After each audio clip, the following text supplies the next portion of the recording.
சட்டம் மாறி வந்து மண்ணை முட்டும் காலில் சூழ்ந்து கைகள் தட்டும் வாழியவே தென்னவராட்சி திசைகள் எட்டும் நம்மவராற்றல் விண்ணை முட்டும் எட்டு திக்கும் முரசு கொட்டும் வாழியவே.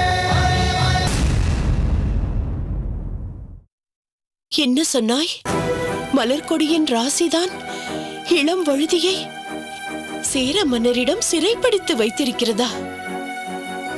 நான் இப்பொழுது சொல்கின்றேன், எங்கள் மலர்கொடியின் ராசிதான் அவளுடைய மனைவி ஸ்தானம்தான். இன்று எங்கள் மகன் இளம் வழுதியை உயிருடன் வைத்திருக்கின்றது. அது எப்படி என்று கேட்கிறாயா? இளம் வழுதியுடன் பாதுகாப்பிற்கு சென்ற அந்த 4 சோழ வீரர்களை கொன்றழித்த அவர்களுக்கு இளம் வழுதியை அழிப்பதற்கு எவ்வளவு நேரமாகும்? ஆனால் அவர்கள் அதை செய்யவில்லை. அவர்களால் அதை செய்யவும் முடியாது. ஏன் தெரியுமா? எங்கள் மருமகள் மலர்கொடி உனக்கு வேண்டுமானால் ராசியற்றவளாக இருக்கலாம். ஆனால் எங்களுக்கு அவள் ராசியானவள்தான். மங்கம்மா, எங்கள் மலர்கொடியை பற்றி விமர்சிப்பது நீயாக இருப்பதால்தான் நான் அமைதியாயிருந்தேன். இந்நேரம் வேறு யாராக இருந்திருந்தாலும், அது என் உடன் பிறந்த சகோதரியாக இருந்திருந்தாலும் அவளை நான் சும்மா விட்டிருக்க மாட்டேன். மகாராணியார் இந்த அளவிற்கு மலர்கொடியின் மீது பிரியம் வைத்திருப்பது எனக்கு மிக்க மகிழ்ச்சியை தருகின்றது. நான் எனக்கு தெரிந்த மலர்கொடியை பற்றிய சில உண்மைகளைத்தான் இப்பொழுது கூறினேன். அது உங்கள் இருவருக்கும் ஏற்புடையதாக இல்லை என்றால் விட்டுவிடுங்கள். சரி, உங்கள் உடல் நலத்தை பார்த்துக் கொள்ளுங்கள். நான் பிறகு வந்து உங்களை சந்திக்கிறேன். வருகிறேன் மன்னா. வாருங்கள்.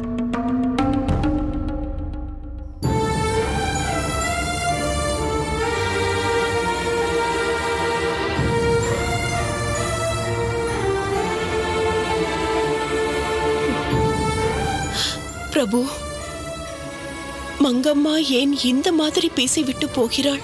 என்ன செய்வது தேவி? நரம்பில்லாத நாக்கை எப்படி வேண்டுமானாலும் சுழற்றலாம் என்று மங்கம்மாவை போன்றோர் நினைக்கிறார்களே.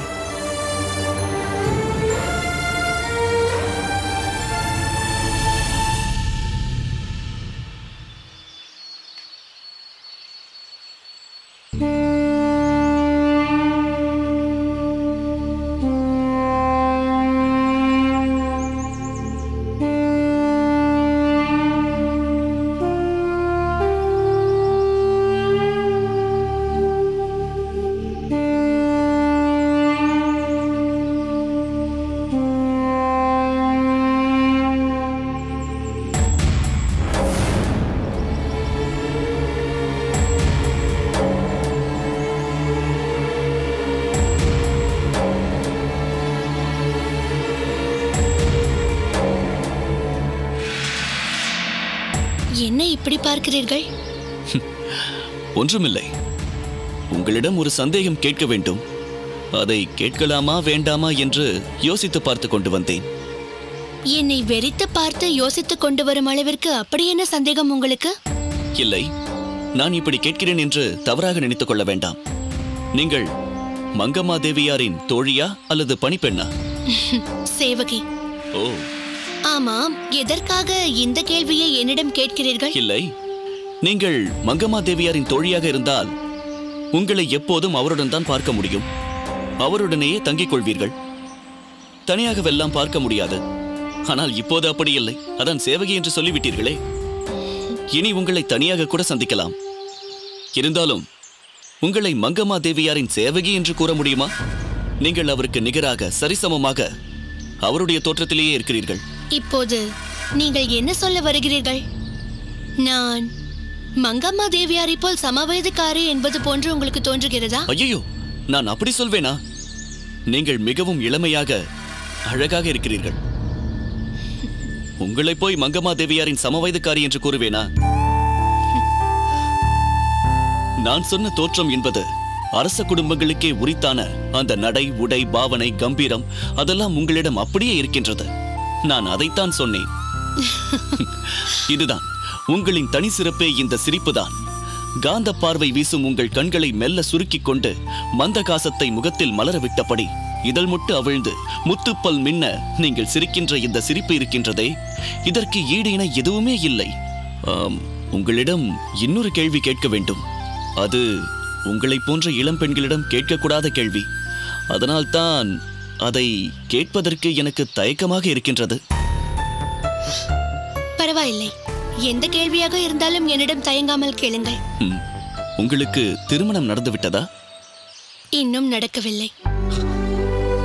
உங்களுக்கு திருமணம் ஆகவில்லை என்ற விஷயம் எனக்கு மிகவும் மகிழ்ச்சி அளிக்கிறது. ஏன்? எனக்கு திருமணம் ஆகாததில் உங்களுக்கு ஏன் இவ்வளவு சந்தோஷம்? என்ன இப்படி கேட்டு விட்டீர்கள்? உங்களை போன்ற அழகான, அம்சமான, கண்ணுக்கு லட்சணமாயிருக்கும் பெண்ணிற்கு திருமணம் ஆகவில்லை என்ற விஷயம் என்னை போன்ற திருமணமாகாத வாலிபர்களுக்கு மகிழ்ச்சியான விஷயம் இல்லையா? இப்போது என் மன உணர்வு எப்படி இருக்கின்றது தெரியுமா? அப்படியே சிறகில்லாமல் காற்றில் மிதப்பது போல் உள்ளது.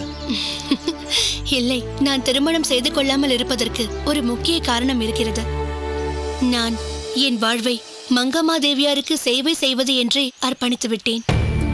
இனியும் நான் அப்படித்தான் இருக்கப் போகிறேன். நான் திருமணம் செய்து கொள்ளப் போவதில்லை. ஐயோ, எதற்காக இப்படி ஒரு விபரீத முடிவெடுத்தீர்கள்?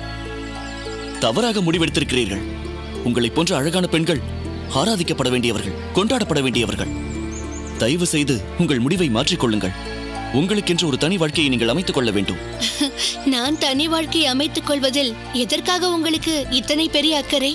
நான் மங்கம்மா தேவியாரின் பணிக்காக பாண்டிய நாட்டிற்கு வந்திருக்கிறேன்.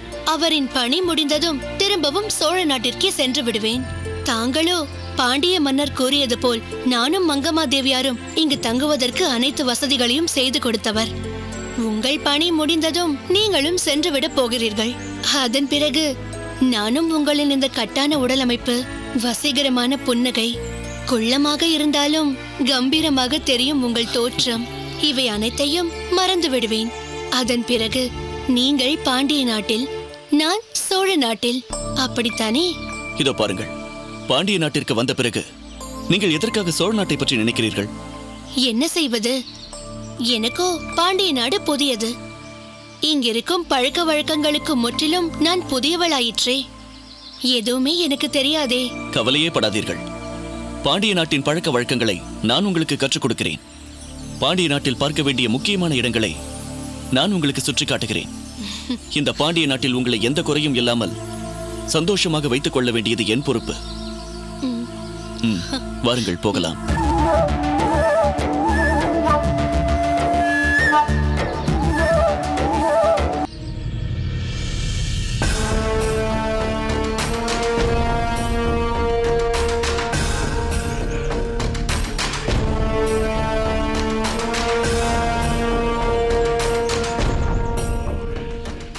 பிரபு, அருந்ததியும் அவள் தந்தையும் இங்கு வந்த பிறகு அரண்மனையில் ஒரு பெரும் மாற்றமே நடந்திருப்பது போல் தெரிகிறது. எதை பற்றி சொல்கிறாய்? வீரர்கள் முகத்தில் எப்போதும் ஏதோ ஒரு பரபரப்பு தெரியும். யார் வந்து என்ன செய்வார்களோ என்று ஒரு விதமான சங்கடத்துடன் காட்சி தருவார்கள். இப்போது அந்த பதட்டம் நீங்கி இயல்பாக இருக்கிறார்கள். நம் கடமையை நாம் முறையாக நிறைவேற்றுகிறோம், யாரை நினைத்து பயப்பட வேண்டும் என்ற உறுதியுடன் இருக்கிறார்கள். இதற்கு காரணம் யார் தெரியுமா? யார்? அருந்ததியா? இல்லை ராணி, அருந்ததி என்னதான் இருந்தாலும் பெண் பிள்ளை அல்லவா? ஒவ்வொரு வீரனிடமும் சென்று பயிற்சி தந்து கொண்டிருக்க முடியாதல்லவா? அத்தோடு பரிவாதினிக்கு ஆயுத பயிற்சி தரும் பொறுப்பை நான் அவளுக்கு தந்திருப்பதால் அதை விடுத்து வேறு எதற்கும் அருந்ததியால் போக முடியவில்லையே. பிறகு யாரை சொல்கிறீர்கள்? அருந்ததியின் தந்தை குணாலனை தான் சொல்கிறேன். வயதும் முதிர்ந்தவராக இருந்தாலும் உடல் பலத்தில் அவர் குறைந்தவராக இல்லை. ஆயுத பயிற்சி சாலை வைத்து நடத்தியவர் அல்லவா? அதனால் அந்த வீரமும் விவேகமும் அவரிடம் நிறைந்திருக்கிறது. ஓ, வீரர்களின் பயிற்சிக்கு அவரை ஆலோசகராக நியமித்ததால் அவர்தான் இந்த அளவிற்கு மாற்றியிருக்கிறார் என்கிறீர்கள்? ஆம் ராணி, இப்பொழுதெல்லாம் பரிவாதினியிடமும் வீரத்தின் சாயல் உருவாகி இருக்கிறது. படபடப்பு நீங்கி எதையும் எதிர்கொள்வேன் என்ற பக்குவ நிலை ஏற்பட்டிருக்கிறது. பார்த்தாயா? அதற்கு காரணம் நிச்சயம் அருந்ததிதான். அதை உன் தந்தையார் மறுக்கவில்லையே. அதனால்தானே நீ நமது கடற்கரை பட்டினங்களில் ஒன்றான முசிறிக்கு செல்ல வேண்டும் என்று கேட்டவுடன் அருந்ததியையும் அவள் தந்தையையும் உனக்கு துணையாக அனுப்பி வைக்க தீர்மானித்தார். அப்படியா? அவர்கள் இருவரும் என்னோடு வருகிறார்கள் என்றால் எனக்கு அதைவிட மகிழ்ச்சி வேற எதுவும் இல்லை. எனக்கு எப்பொழுதுமே உன் மகிழ்ச்சி தானமா முக்கியம். அதனால்தான் நீ எப்பொழுதும் எதை கேட்டாலும் உடனடியாக அதை நிறைவேற்றுகிறேன். குறிஞ்சி நிலமான மலை வளத்தை கண்டு மகிழ்ந்த நீ நெய்தல் நிலமான கடல் வளத்தை காண விரும்பிய பிறகு அதற்குரிய ஏற்பாடுகளை நான் செய்யாமல் இருப்பேனா? மாமன்னருக்கு வணக்கம். வாருங்கள் குணாளரே. தந்தையும் மகளும் ஒன்றாகவே வந்திருப்பது எனக்கு மகிழ்ச்சி அளிக்கிறது. தாங்கள் அழைத்தீர்கள் என்ற பிறகு தாமதிக்க முடியுமா? என்ன கட்டளை என்று கேட்க உடனே புறப்பட்டு வந்துவிட்டோம். என் மகள் பரிவாதினி முன்பொரு முறை மலைவளம் காண சென்றபோதுதான் முதலாக உங்களை சந்தித்தாள். அன்று அவளுக்கு ஏற்பட்ட ஆபத்திலிருந்து காப்பாற்றியதன் மூலமாகத்தான் அருந்ததி என் மகளுக்கு அறிமுகமானாள், இல்லையா? ஆமன்னவா, அது எங்கள் வாழ்வில் மறக்க முடியாத நாளாயிற்றே. அன்று என் மகளுக்கு ஏற்பட்ட நிலை மீண்டும் வந்துவிடக்கூடாது என்று நினைக்கிறேன். அது எப்படி அப்படி ஒரு நிலை ஏற்படும்? என் மகள் இப்பொழுது முசிறிக்கு சென்று கடல் வளம் காண விரும்புகிறாள். பரிவாதனைக்கு துணையாக 100 வீரர்களை அனுப்புவதை விட உங்கள் இருவரையும் அனுப்பினாலே போதும் என்று தீர்மானித்து விட்டேன். அதனால் நீங்கள் இருவரும் இங்குள்ள பணிகளை நிறுத்திவிட்டு பரிவாதினியோடு சென்று வாருங்கள்.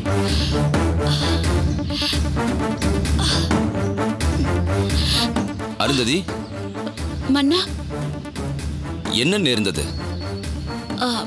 ஒன்றுமில்லை. இப்படி நீ வலியோடு குரல் கொடுத்ததை நான் பார்த்ததே இல்லையே. என்னவாயிற்று? பரவாயில்லை. என்ன பரவாயில்லை? தலையை பிடித்துக் கொண்டு துடிக்கிறாய். கேட்டால் இப்படி சொல்கிறாயே. நேற்று இரவு முதலே எனக்கு தலைவலி இருந்து கொண்டிருக்கிறது. இந்த வலியோடு எப்படி பரிவாதனையோடு போவது என்று யோசிக்கிறேன்.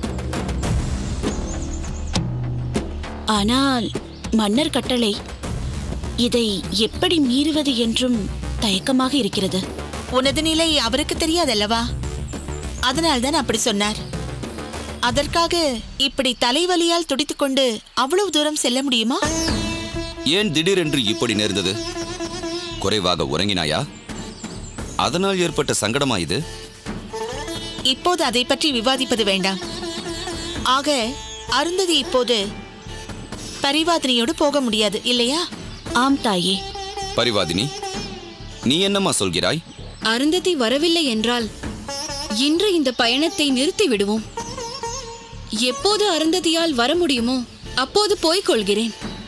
அதுதான் உன் விருப்பம் என்றால் அப்படியே செய்யலாம். அரசே, வேண்டாம். ஏன் புறப்பட்ட பிரயாணம் என்னால் தடைபட வேண்டும்? பரிவாதினி, அப்பா உன்னுடன் வரும்பொழுது நீ ஏன் அச்சப்பட வேண்டும்? இவரது வீரத்தில் உனக்கு நம்பிக்கை இல்லையா? ஏன் இப்படி சொல்கிறாய் அருந்ததி? இந்த அரண்மனையில் உள்ள வீரர்கள் அத்தனை பேரையும் அவர் எப்படி மாற்றியிருக்கிறார் என்பதை பற்றி என் தந்தையார் இப்போதுதான் மிகுந்த மகிழ்ச்சியுடன் சொல்லிக் கொண்டிருந்தார். பிறகென்னம்மா, குணாளன் வந்தால் போதாதா? அவரை விட வேறென்ன பாதுகாப்பு உனக்கு வேண்டும்? அவரோடு செல்வது எனக்கு மகிழ்ச்சி தானப்பா. அருமையாக உரையாடுவதிலும் ஆபத்து வந்தால் காப்பாற்றுவதிலும் அவருக்கு இணையாக யார் இருக்கிறார்கள்? அப்படி சொல் பரிவாதினி. அருந்ததி சொல்வது போல் புறப்பட வேண்டும் என்று தீர்மானித்த பிறகு இடையில் ஏன் நிறுத்த வேண்டும்? அருந்ததி, நீ சென்று ஓய்வெடுத்துக்கொள். ஆகட்டும் மன்னா. குணாளரே, மன்னவா, பிரதானியாரிடம் பயணத்திற்கான ஏற்பாடுகளை செய்ய சொல்லிவிட்டு தாங்கள் சென்று அருந்ததியின் உடல் நலத்திற்கான ஏற்பாடுகளையும் செய்துவிட்டு பயணத்திற்கு தயாராகி கோட்டை வாசலுக்கு வந்துவிடுங்கள். உத்தரவு மன்னவா. வாருங்கள்.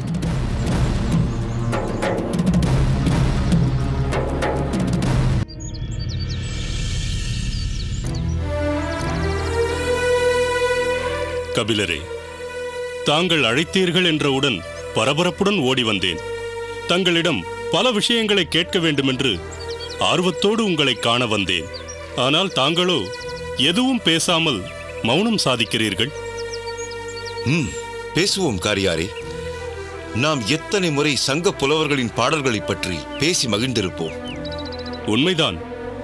நானாவது இங்கு வந்து நிலை பெற்றவன். அதிகம் போனால் சோழ மன்னர் அனுப்பி பாண்டிய நாட்டிற்கு எப்போதாவது சென்று வருவேன். ஆனால் தாங்கள் அப்படியல்லவே. எல்லையற்ற வானப் பெருவெளியில் எங்கும் சுற்றித் திரியும் பறவைகள் போல் எங்கும் சுற்றித் திரிபவர். பேரரசர் சிற்றரசர் என்ற பேதமில்லாமல் யாவரையும் பாடி மகிழ்பவர். உயர்ந்த பண்புகள் எவரிடத்தில் இருந்தாலும் மனதால் அவர்கள் பேரரசர்கள் தானே. பாரி மன்னரை எடுத்துக் கொள்ளுங்கள். பரம்பு மலையும் அதை சுற்றியிருந்த சில நாடுகளும் தான் அவருக்கு சொந்தம். அவற்றையும் அவன் தன்னை நாடி வந்த புலவர்களுக்கெல்லாம் பரிசாக தந்து விட்டான். அதனால்தானே மூவேந்தர்கள் அவனை முற்றுகையிட்ட போது நீங்கள் பாரியை போரில் வெல்ல முடியாது, வேண்டுமானால் யாழ் இசையோடு விரலியர் சூழ ஆடியும் பாடியும் சென்றால் அவன் தனது நாட்டையும் மலையையும் ஒன்றாக தந்துவிடுவான் எனும் பொருளில் சுகிர்புரி நரம்பின் சீரியாழ் பண்ணி விரையொலி கூந்தல் விரலியர் பின்வர ஆடிநீர் பாடிநீர் செலினே நாடும் குன்றும் ஒருங்கி ஈயுமே என்று பாடினீர்கள். அது மட்டுமல்ல, பாரி தனது 300 ஊர்களையும் பரிசிலருக்கு தந்து விட்டான். இப்போது நானும் பாரியும் தான் இருக்கிறோம். நீங்கள் கவி பாடி கேட்டால் பாரி என்னையும் தந்து விடுவான், தன்னையும் தந்து விடுவான். இப்போது அவனுக்கென்று மிஞ்சி நிற்பது இந்த பரம்பு மலை என்ற குன்று மட்டும்தான். அதுவும் இருக்கிறது என்று பாடினேன். அதாவது 300 ஊர்த்தே தன் பரம்பு நன்னாடு 300 ஊரும் பரிசிலர் பெற்றார் யாமும் பாரியும் உளமே குன்றும் உண்டு நீர் பாடினேர் செறினே என்பது பாடல். தங்களுக்கு பாரியின் மீது எவ்வளவு அன்பு இருந்தது என்பதை இந்த பாடல் உணர்த்துகிறது. உங்களையே தானமாக தரும் உரிமை பாரிக்கு இருந்தது என்றல்லவா சொல்கிறீர்கள்? கபிலரே, நாம் இருவரும் இப்படி கவிதையில் மூழ்கிவிட்டால் பேச வந்ததை பேசாமலே போய்விடுவோம். சொல்ல வந்ததை சொல்லுங்கள். சற்று பொறுங்கள் காரியாரே, நான் ஒருவரை வரச் சொல்லி இருக்கிறேன். அவரும் வந்து விடட்டுமே.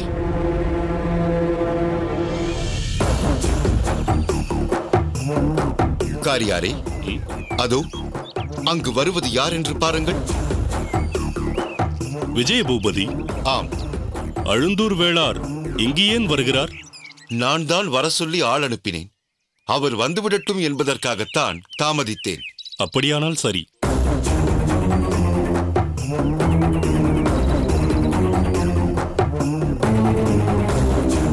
இரு பெரும் புலவர்களுக்கும் எனது பணிவான வணக்கம். புலவர் கபிலர் பெருமான் என்னை அழைக்கிறார் என்றவுடன் மிகுந்த ஆர்வத்தோடு இங்கு வந்தேன்.